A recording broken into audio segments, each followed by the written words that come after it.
একজন মানুষ যার শৈশবের ডাকনাম ছিল চুপ্পু। পাবনার এক সাধারণ পরিবারের সেই ছেলেটি একদিন হয়ে উঠেছিলেন বাংলাদেশের রাষ্ট্রপ্রধান।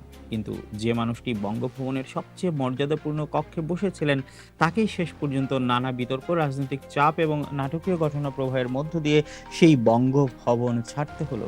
কিভাবে একজন ছাত্রনেতা রাষ্ট্রপতি হলেন, কেন তাকে এত বিতর্কের মুখোমুখি হতে হলো, আর ২০২৬ সালের ২৪ জুলাই ঠিক কি ঘটেছিল, আজকের এই ভিডিওতে আমরা জানব বাংলাদেশের ২২তম রাষ্ট্রপতি মোহাম্মদ শাহাবুদ্দিন, যিনি সবার কাছে চুপ্পু নামে পরিচিত। তার পুরো রাজনৈতিক ও পেশাগত জীবনের উত্থান, বিতর্ক এবং পতনের গল্প। চলুন শুরু করা যাক।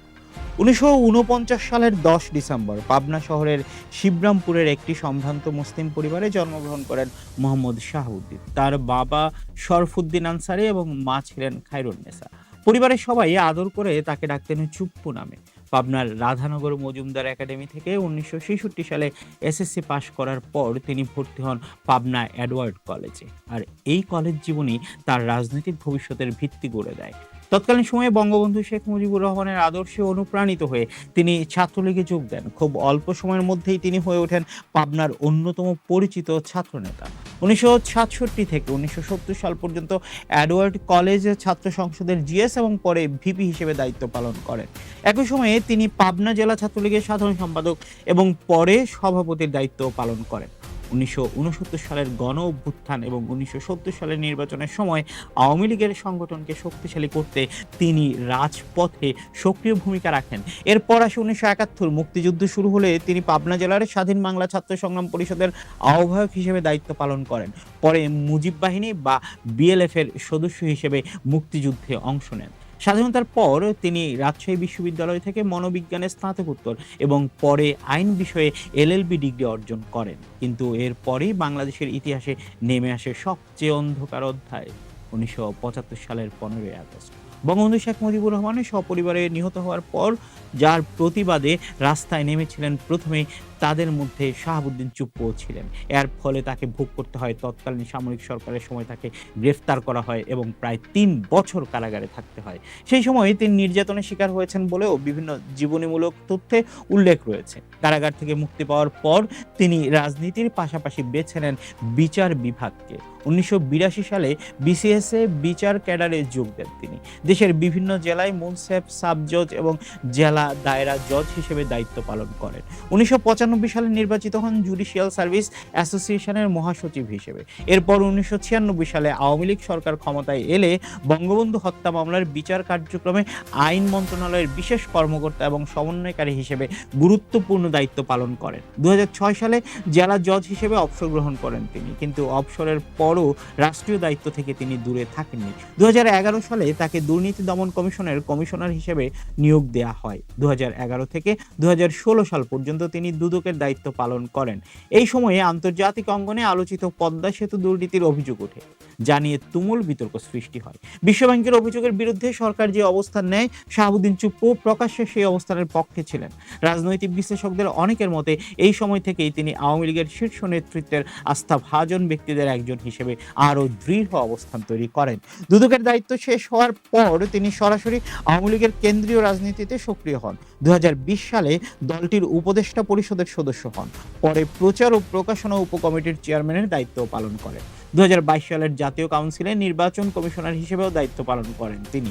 এরপর আসে সবচেয়ে বড় চমক, ২০২৩ সালের ফেব্রুয়ারিতে শেখ হাসিনা তাকে রাষ্ট্রপতি পদে আওয়ামী লীগের প্রার্থী ঘোষণা করেন। অন্য কোনো প্রার্থী না থাকায় তিনি বিনা প্রতিদ্বন্দ্বিতায় নির্বাচিত হন। ২০২৩ সালের ২৪ এপ্রিল বাংলাদেশের ২২তম রাষ্ট্রপতি হিসেবে বঙ্গভবনে শপথ নেন মোহাম্মদ শাহাবুদ্দিন চুপ্পু। একদিকে এটি ছিল তার জীবনের সর্বোচ্চ অর্জন, অন্যদিকে বিরোধী রাজনৈতিক দলগুলোর অভিযোগ ছিল রাষ্ট্রপতির মতো নিরপেক্ষ সাংবিধানিক পদে একজন দলীয়ভাবে সম্পৃক্ত ব্যক্তিকে বসানো হয়েছে। এই বিতর্ক তখন থেকেই শুরু হয়েছিল, কিন্তু সবচেয়ে বড় ঝড়টি আসে ২০২৪ সালের আগস্টে। ছাত্র জনতার তীব্র আন্দোলনের মুখে ৫ আগস্ট শেখ হাসিনা দেশ ত্যাগ করেন। সেই রাতেই রাষ্ট্রপতি হিসেবে শাহাবুদ্দিন চুপ্পু জাতির উদ্দেশ্যে ভাষণ দেন এবং জাতীয় সংসদ ভেঙে দেওয়ার ঘোষণা করেন। এরপর গঠিত হয় হয় অন্তর্বর্তীকালীন সরকার, তখনই প্রশ্ন ওঠে রাষ্ট্রপতি কি পদে থাকবেন নাকি পদত্যাগ করবেন। বৈষম্য বিরোধী ছাত্র আন্দোলন সহ বিভিন্ন পক্ষ তার পদত্যাগের দাবি করলেও সাংবিধানিক ধারাবাহিকতা বজায় রাখার যুক্তিতে তাকে তখন দায়িত্বে বহাল রাখা হয়। কিন্তু সময়ের সঙ্গে সঙ্গে রাজনৈতিক চাপও বাড়তে থাকে। অবশেষে ২০২৬ সালের মাঝামাঝি সময়ে নতুন করে শুরু হয় আরেক দফা বিতর্ক। সামাজিক যোগাযোগ মাধ্যমে ভাইরাল হয় শেখ হাসিনার সঙ্গে তার একটি কথিত ফোনালাপ। ওই অডিওর সত্যতা নিয়ে বিভিন্ন পক্ষ বিভিন্ন অবস্থান নিলেও সেটি ঘিরে রাজনৈতিক অঙ্গনে তীব্র প্রতিক্রিয়া তৈরি হয়। বিরোধী রাজনৈতিক দলগুলো, ছাত্র সংগঠন এবং বিভিন্ন মহল তার পদত্যাগের দাবিতে সরব হয়ে ওঠে। বঙ্গভবন ঘেরাও কর্মসূচিও ঘোষণা করা হয়। পরিস্থিতি দ্রুত জটিল হয়ে ওঠে। অবশেষে ২০২৬ সালের ২৪ জুলাই তিনি জাতীয় সংসদের স্পিকারের কাছে নিজের পদত্যাগপত্র জমা দেন। পদত্যাগপত্রে তিনি হৃদরোগ, উচ্চ রক্তচাপ সহ এবং কিডনি সংক্রান্ত জটিলতা সহ শারীরিক অসুস্থতার কথা উল্লেখ করেন। এর কিছুক্ষণ পরই শেষ হয় বঙ্গভবনে তার অধ্যায়। রাষ্ট্রপতি সরকারি বাসভবন ছেড়ে তিনি চলে যান নিজের ব্যক্তিগত বাসায়। এইভাবে শেষ হয় পাবনার চুপ্পু থেকে বাংলাদেশের রাষ্ট্রপতি হয়ে ওঠা একজন মানুষের দীর্ঘ রাজনৈতিক ও রাষ্ট্রীয় অধ্যায়ের একটি গুরুত্বপূর্ণ পর্ব। তবে তার উত্তরাধিকার কি?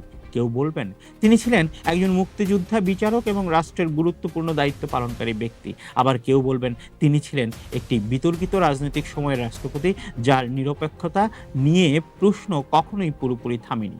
ইতিহাস শেষ পর্যন্ত তাকে কিভাবে মূল্যায়ন করবে সেই উত্তর সময়ই দেবে। আপনার মতে মোহাম্মদ শাহাবুদ্দিন চুপ্পুর রাষ্ট্রপতি হিসেবে সবচেয়ে বড় সাফল্য এবং সবচেয়ে বড় বিতর্ক কোনটি? জানাবেন নিশ্চয়ই।